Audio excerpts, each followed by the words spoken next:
أعوذ بالله من الشيطان الرجيم. بسم الله الرحمن الرحيم. الحمد لله الذي لا يبلغ مدحته القائلون ولا يحصي نعماءه العادون ولا يؤدي حقه المجتهدون، الذي لا يدركه بعد الهمم ولا يناله غوص الفطن، الذي ليس لصفته حد محدود ولا نعت موجود ولا وقت معدود ولا أجل ممدود، فطر الخلائق بقدرته ونشر الرياح برحمته ووتد بالصخور ميدان أرضه، ثم السلام والصلاة على أمينه على وحيه ونجيبه من خلقه وصفيه من عباده، إمام الرحمة وقائد الخير ومفتاح البركة، سيدنا ونبينا أبي القاسم المصطفى محمد، الذي بلغ الرسالة صادعا بها وحمل على المحجة دالا عليها، وعلى أهل بيته الطيبين الطاهرين الذين أذهب الله عنهم الرجس وطهرهم تطهيرا، ولا سيما بقية الله في الأرضين وحجته في العالمين، روحي وأرواح العالمين لتراب مقدمه فداء، واللعن الدائم على أعدائهم وغاصبي حقوقهم وجاحدي مناقبهم ومنكري فضائلهم من الآن إلى أبد الآبدين. فأعوذ بالله من الشيطان الرجيم. بسم الله الرحمن الرحيم. وما أفاء الله على رسوله منهم فما أوجفتم عليه من خيل ولا ركاب ولكن الله يسلط رسله على من يشاء والله على كل شيء قدير. صدق الله العلي العظيم. اللهم صل على محمد وآل محمد. اللهم كن لوليك الحجة ابن الحسن صلواتك عليه وعلى آبائه في هذه الساعة وفي كل ساعة وليا وحافظا وقائدا وناصرا ودليلا وعينا، حتى تسكنه أرضك طوعا وتمتعه فيها طويلا طويلا. اللهم صل على محمد وآل محمد وعجل فرجهم الشريف. سلام على آل ياسين. السلام عليك يا داعي الله ورباني آياته. السلام عليك يا باب الله وديان دينه. السلام عليك يا خليفة الله وناصر حقه ورحمة الله وبركاته. سيدي يا أيها العزيز، مسنا وأهلنا الضر وجئنا ببضاعة مزجاة، فأوف لنا الكيل وتصدق علينا، إن الله يجزي المتصدقين. اللهم صل على محمد وآل محمد وعجل فرجهم الشريف. میرے معزز ناظرین، السلام علیکم ورحمۃ اللہ تعالی وبرکاتہ۔ امید کرتا ہوں کہ جہاں بھی ہیں آپ اس پروگرام کو دیکھ رہے ہیں، اللہ تعالیٰ آپ کو اور ہمیں اہل بیت طاہرین علیہم الصلاۃ والسلام کے مخلص انصار میں شامل فرمائے۔ پروردگار عالم ہمیں ان کی اتباع کرنے کی توفیق عنایت فرمائے اور ان پر جان و مال فدا کرنے کی توفیق عنایت فرمائے۔ پروردگار عالم ہمیں اہل بیت علیہم الصلاۃ والسلام کے لیے خلوص اور مودت اور جذبہ ایثار عنایت فرمائے، اور پروردگار عالم ہمیں ان کے دشمنوں سے دشمنی کرنے کی توفیق اور ان کے خدام کی خدمت کرنے کی توفیق عنایت فرمائے، اور پروردگار عالم ہماری نسل کو تا روز قیامت اہل بیت طاہرین علیہم الصلاۃ والسلام کے محب، ان کے غلام اور ان کے پیروکار اور ان کے انصار قرار دے۔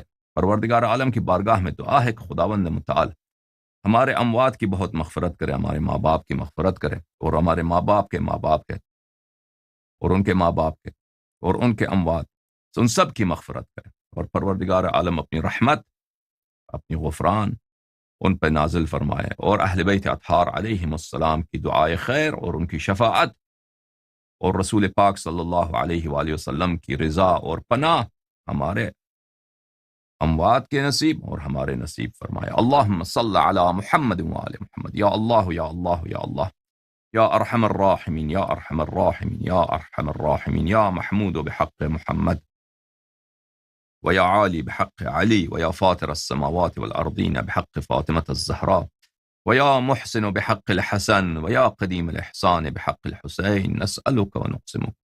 صل على محمد وآل محمد وعجل لوليك الفرج. اللهم عجل لوليك الفرج. اللهم عجل لوليك الفرج.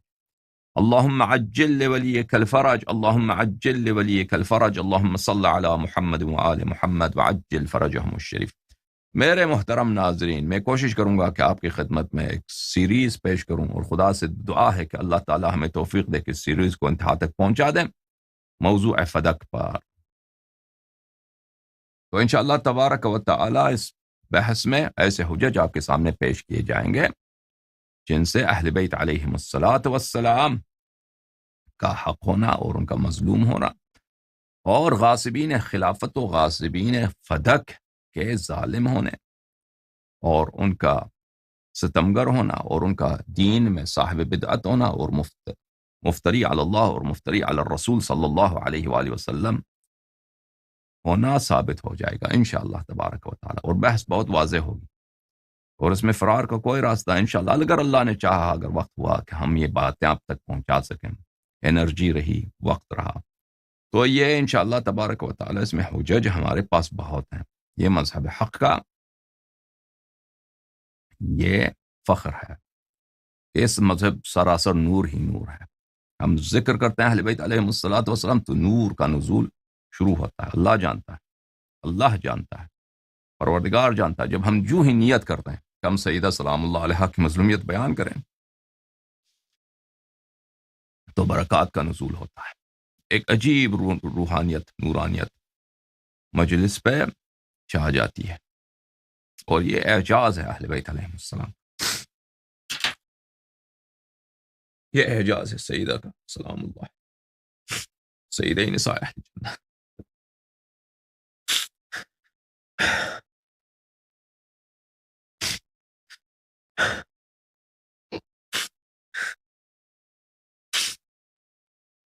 سلام اللہ.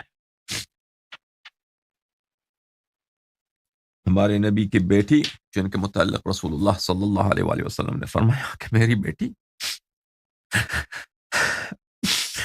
سیدت نساء اہل الجنہ.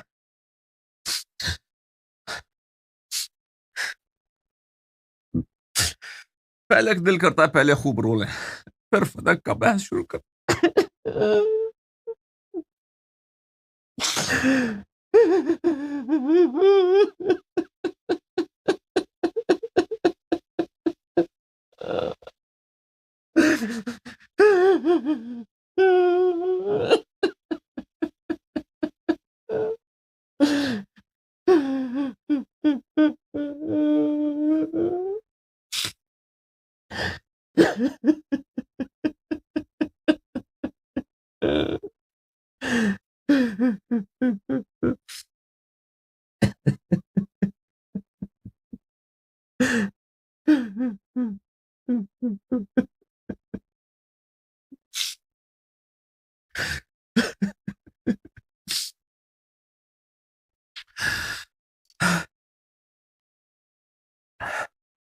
اور یہ بہت درد بری داستان ہے. سیدہ سلام اللہ علیہا کی مظلومیت ہم سے بیان نہیں ہوتی، ان کا ذکر کرنا ہمارے لیے بہت مشکل ہوتا ہے. سلام اللہ، سلام اللہ، سلام. مصائب تو بیان کرنا وہ تو بہت دور کی بات. ان کا جب یاد آ جاتا ہے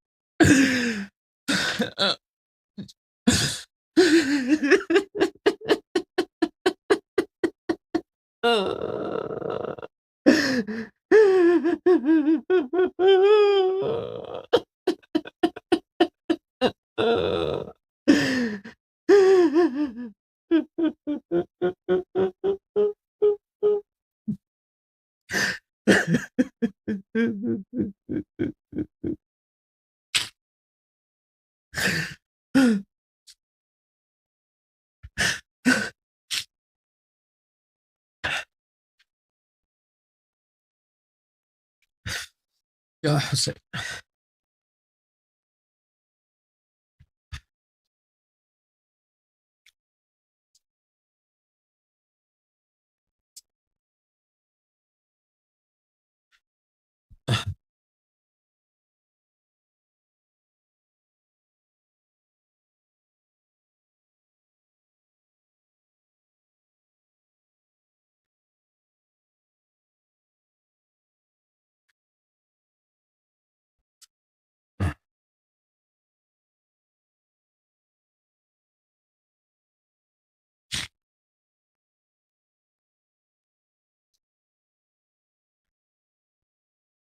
دیکھو عزیزو، فدق کی داستان ہم یہاں سے شروع کرتے ہیں کہ فدق جو ہے یہاں پہ یہود رہتے تھے. تو رسول اللہ صلی اللہ علیہ وآلہ وسلم کے تشریف آوری سے پہلے، ان کی دنیا میں آنے سے پہلے، انبیاء علیہ الصلاۃ والسلام نے بشارت دیا تھا اپنی قوموں کو، اپنی امتوں کو، کہ ہم آپ کو اللہ کی طرف بلاتے ہیں، ہم آپ کو دین توحید کی طرف بلاتے ہیں، اخلاق کی طرف، عبادت کی طرف، اقدار کی طرف، اور اللہ کی رضا کی طرف بلاتے ہیں. اور ہمارے سلسلے میں جو سب سے عظیم نبی ہیں اور سب سے عظیم رسول ہیں، وہ آخر الزمان میں پیدا ہوں گے، وہ بعد میں آئیں گے. اور اللہ تعالیٰ ان کو ایک ایسا اہل بیت نصیب فرمائے گا جو سب معصومین ہوں گے. ان کے اوصیاء طاہرین کی نشانیاں یہ ہوں گی کہ وہ 12 امام ہوں گے. ان کا جو داماد ہوگا، ان کا چچا زاد بھائی ہوگا، وہ ان کا خلیفہ ہوگا، اور ان کے بعد انہی کے نسل سے 11 امام آئیں گے، اور ان کی بیٹی سیدۃ نساء العالمین ہوں گی. تو یہ پرانے انبیاء علیہ الصلاۃ والسلام نہ صرف ہمارے نبی صلی اللہ علیہ وآلہ وسلم کی تشریف آوری کی بشارت دیتے تھے.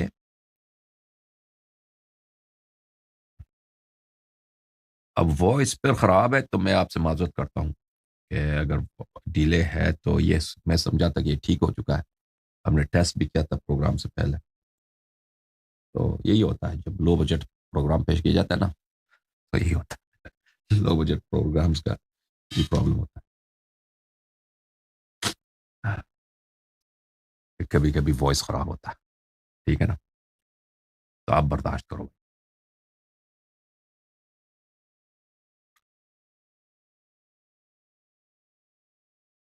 تو وہ بشارت دیتے تھے. تو اور یہ اس کی روایات ہمارے پاس موجود ہیں، اور اس کی قرآن مجید میں اس کی آیات کہ کیسے وہ چھپاتے تھے بنی اسرائیل. فویل للذین یکتمون، فویل للذین یکتمون، بلی ان الذین یکتمون ما انزلنا من البینات والہدى من بعد ما بیناه للناس في الكتاب اولئک یلعنهم اللہ ویلعنهم اللاعنون. کہ یہ نبی کریم صلی اللہ علیہ وآلہ وسلم کی جو نشانیاں اور بشارتیں انبیاء نے دی ہیں، اور لوگ اس کو چھپاتے ہیں، اور لوگ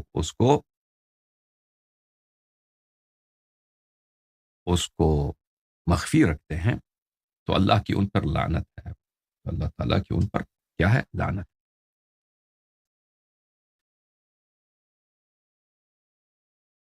اچھا،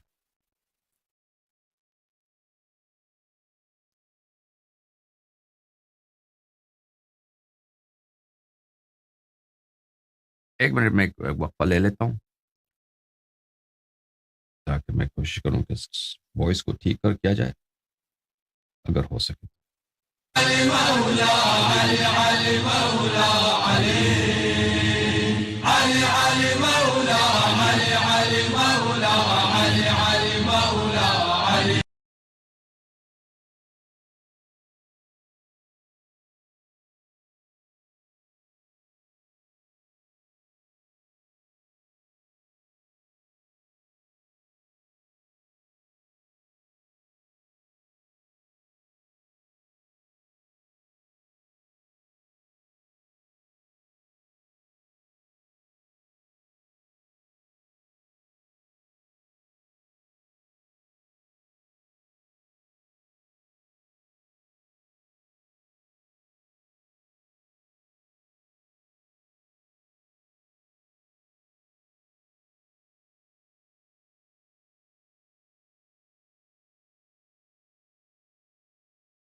وائس نہیں ہے؟ ہلو، وائس تو ہے نا؟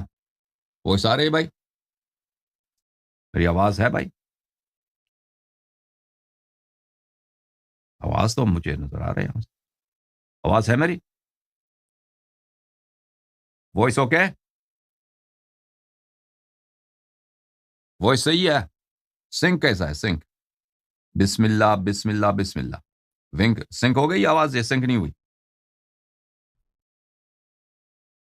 سنک بھی ہو گئی ہے، اچھا اچھا، دوبارہ شروع کرتے ہیں۔ تو معذرت کے ساتھ، یہ ہوتا ہے جب اکوپمنٹ پرانے ہو جاتے ہیں ٹھیک ہے نا، اور کوئی ٹیکنیکل آدمی نہیں ہوتا اس کو ٹھیک کرنے کے لیے، اور میں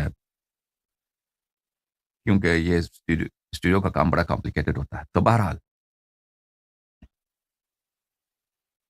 عرض کیا؟ ہاں، عرض یہ ہے کہ نبی کریم صلی اللہ علیہ وآلہ وسلم کی تشریف آوری کے بشارت انبیاء علیہ السلام نے دی تھی۔ تو یہود حضرت موسیٰ علیہ السلام کے ماننے والے تھے، بنی اسرائیل، اور یہ مومن قوم تھے، یہ بڑے اچھے لوگ تھے، یعنی اسلام سے پہلے اگر دنیا میں جاتے تو سب تو یا بت پرست تھے، ٹھیک ہے نا، مشرک تھے۔ دو قوم ایسے تھے کہ جو اچھے لوگ تھے، مومن تھے۔ ایک کون تھے؟ ایک تھے آپ کے نصارہ، حضرت عیسیٰ علیہ السلام کے ماننے والے، اور ایک تھے یہ حضرت موسیٰ علیہ السلام کے ماننے والے، جن کو اہل کتاب کہا گیا ہے۔ اور تیسری بھی قوم تھی جو حضرت ابراہیم علیہ السلام کے ماننے والے تھے، اور وہ نبی کریم صلی اللہ علیہ وسلم کے آبا تھے، کیونکہ ان حضرت اسماعیل علیہ السلام کی اولاد میں حضرت ابراہیم علیہ السلام کی شریعت نسخ نہیں ہوئی تھی۔ اچھا، تو یہود شام میں رہتے تھے، فلسطین میں رہتے تھے۔ حضرت موسیٰ علیہ السلام نے ان کو فرعون کے جنگل سے نکال کر، ان کے ظلم سے نکال کر مصر سے فلسطین میں بسایا تھا۔ تو ان کے پاس ان کے کتابوں میں لکھا تھا کہ ایسے عظیم پیغمبر تشریف لائیں گے، اور ان کے پاس یہ پیشگوئی تھی کہ وہاں دو پہاڑی ہوں گے، ایک پہاڑی کا نام ہے عیر، ایک پہاڑی کا نام احد۔ تو وہاں پر نبی کریم صلی اللہ علیہ وآلہ وسلم جو آخری زمانے کے نبی ہیں، وہ ان کا وہاں پہ ظہور ہوگا، وہاں پہ ان کا قیام ہوگا، اور وہاں سے ان کی دعوت ہوگی۔ تو یہ تو مومن لوگ تھے، ان کے پاس بشارتیں تھیں، اور یہ چاہتے تھے کہ ہم ان پہ جان و مال فدا کریں۔ تو یہ اس وقت اس زمانے سے وہاں کے سے قبائل اٹھے تھے، شام سے یہودیوں کے قبائل اٹھے تھے، اور یہ سرزمین کی تلاش میں، کیونکہ یہ صحرا کو تو نہیں جانتے تھے، عرب صحرا کو، عرب کے پہاڑیوں سے، عرب کے صحراؤں سے ان کو واقفیت تو نہیں تھی۔ یہ تلاش کر رہے تھے کہ یہ کس جگہ پر ہے، یہ جگہ احد کی پہاڑی کہاں ہے اور عیر کی پہاڑی کہاں ہے۔ یہ تلاش کرتے کرتے آئے سرزمین حجاز میں داخل ہو گئے، تو ان کو ایک جگہ ایک پہاڑی ملی جس کا نام تھا حداد۔ تو انہوں نے کہا یہ ہو سکتا ہے، یہ وہی ہو، یہ وہی ہو، احد کی پہاڑی ہو، یہ نام ملتا ہے، ہم ادھر ہی رکتے ہیں۔ تو وہ وہاں پہ بسے، اور وہاں پر جب بسے تو اس میں خیبر کا اور اس کے قریب علاقہ ہے فتق، اس کی بنیاد پڑی۔ تو وہاں پر اس زمانے میں ایک دن ایک ان یہودیوں میں سے کچھ لوگوں نے ایک عرب کو دیکھا اور اس کو کرائے پہ لیا کہ تم ہمیں لے کے جاؤ، فلان جگہ پہ لے کے جاؤ۔ تو وہ عرب ان کو لے کے جا رہا تھا، تو اس نے کہا کہ ہم جہاں پہنچیں یہ احد کی پہاڑی ہے اور یہ عیر کی پہاڑی ہے۔ تو وہ سمجھ گئے، وہ باقی ان کا قوم تو ادھر رہ گئے تھے نا، بسے تھے، ان کو سمجھ آ گئی کہ یہ جو علاقہ، انہوں نے عرب کو کہا کہ رک جاؤ ادھر ہی بھائی، رک جاؤ، ہمیں مل گیا، ہم جس جنت کی تلاش میں تھے یہ وہی ہے جہاں پر ہمارے منجی تشریف لائیں گے، پیغمبر آخر الزمان صلی اللہ علیہ وآلہ وسلم تشریف لائیں گے۔ تو وہ وہاں عرب کو انہوں نے چھوڑ دیا، وہاں پہ رک گئے۔ پھر انہوں نے خط لکھا اپنے رشتہ داروں کو، خیبر میں، فدق میں ایک علاقہ ہے تیمہ، وہاں پہ یہودی بسے تھے، کہ ہم جس ایریا کی تلاش میں فلسطین سے لے کے آئے تھے یہاں پر، ہمیں وہ علاقہ مل گیا ہے، تو آپ سب ادھر تشریف لائیں۔ تو ان کے رشتہ داروں نے خط لکھا کہ اب ہم یہاں پہ بس چکے ہیں، ہمارے گھر ہیں، ہمارے باغات ہیں، اور یہ علاقہ ہم سے دور بھی اتنا نہیں ہے، ہم خیبر میں ہیں، آپ ایک دو دن کا راستہ ہے، آپ ہم سے رابطے میں رہیں گے، ہم ایک دوسرے کی دیدار کرتے رہیں گے، جو ہی پیغمبر تشریف لائے ہم ان کی نصرت کے لیے آ جائیں گے سب۔ تو یہ یہودیوں کی اصل ہے جزیرت العرب میں، اور مدینہ منورہ میں جو یہودی بسے تھے، بنی قریظہ اور بنی النضیر، ان کی آغاز یہاں سے ہوئی، اور یہ یمن میں بعد میں ایک بادشاہ پیدا ہوا، اس بادشاہ کا نام تھا طبع۔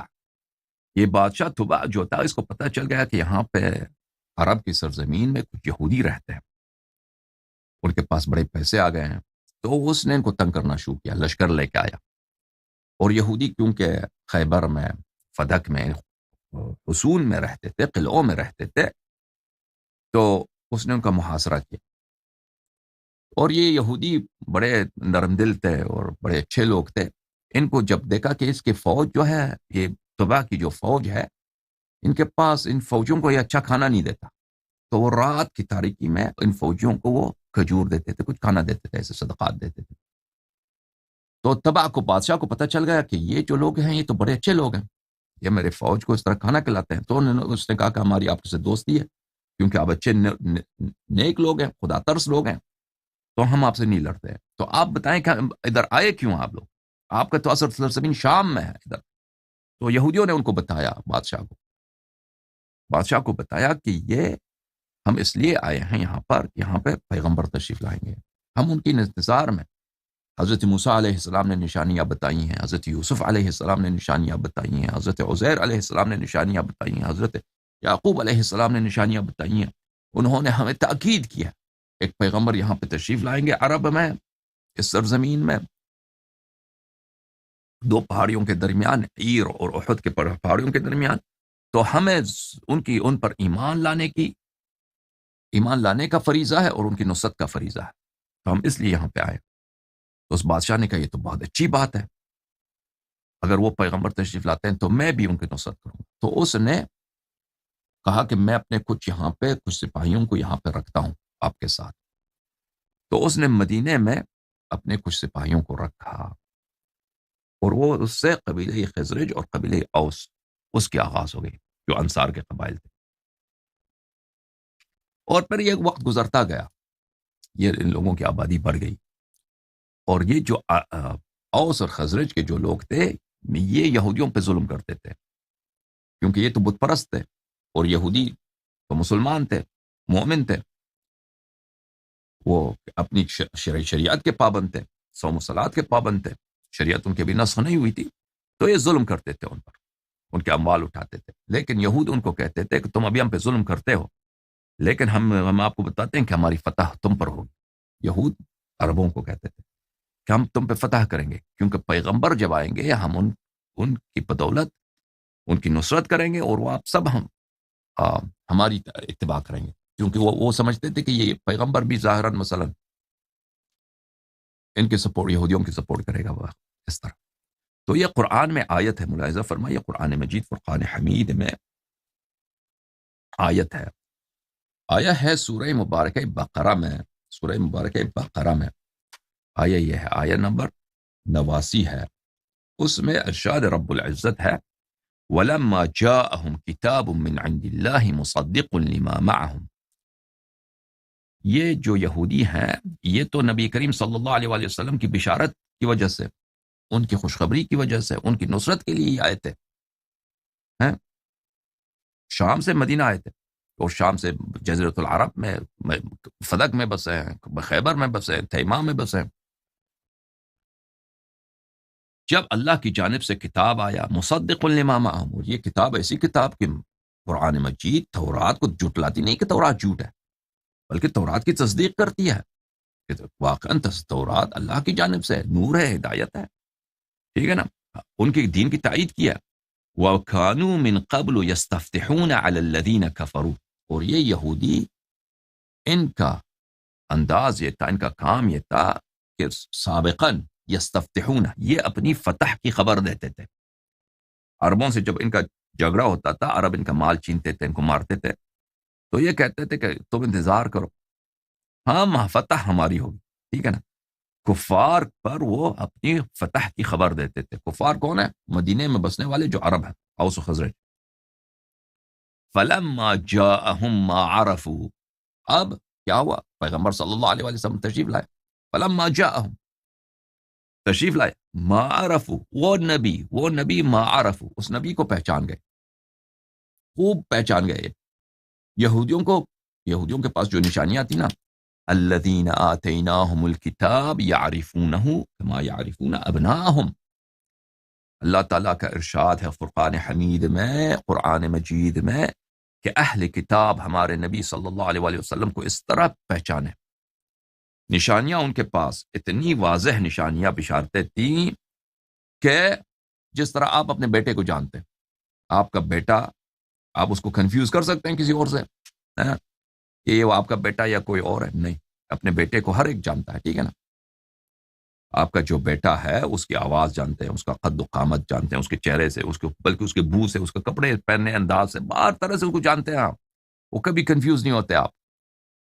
ایک مجمع ہے، آپ کا بیٹا کون، ان میں 10 آدمی ہے، 20 آدمی ہے، آپ کا بیٹا ان میں سے کون، پتہ چلتا ہے نا. وہ آپ کو پتہ ہوتا ہے کہ کون. تو اہل کتاب ہمارے نبی صلی اللہ علیہ وسلم کو اس طرح پہچان گئے. کیوں پہچان گئے؟ کیونکہ پرانی والی انبیاء نے انہوں نے کوئی کسر نہیں چھوڑی، انہوں نے کسی قسم کی کوتاہی نہیں کی. نشانیاں بتائی تھی منہ بمنہ، کہ کس طرح تشریف لائیں گے، بولنے کا انداز کیا ہوگا، قد و قامت کیا ہوگا، شکل و شمائل کیا ہوں گے، اور ان کے اہل بیت کون ہوں گے، ان کا داماد کون ہوگا، ان کے چچازاد بھائی کون ہوگا، اور ان کے 2 نواسے ہوں گے. پھر اللہ تعالیٰ ان کو 9 مزید فرزند عطا فرمائے گا. اور یہ کہ ان کی قوم کس طرح ان سے منافقت کرے گی، کس طرح ان سے دشمنی کرے گی، سب بتایا تھا انبیاء علیہ السلام. تو یہ پہچان گئے کہ یہ نبی وہی ہے. لیکن مصیبت یہ ہے کہ پہچاننے کے باوجود کفروا بہ، انہوں نے کفر ورزا. انہوں نے کیا کیا؟ انہوں نے کہا کہ نہیں، جھٹلایا نبی صلی اللہ علیہ وسلم. جب پہچاننے کے بعد، معرفت کے بعد، شناخت کے بعد، یہ قوم آئے ہی اسی لیے تھے. شام کی سرزمین جو بہت خوش آب و ہوا ہے، اس میں قسم قسم کے میٹھے پل ہیں.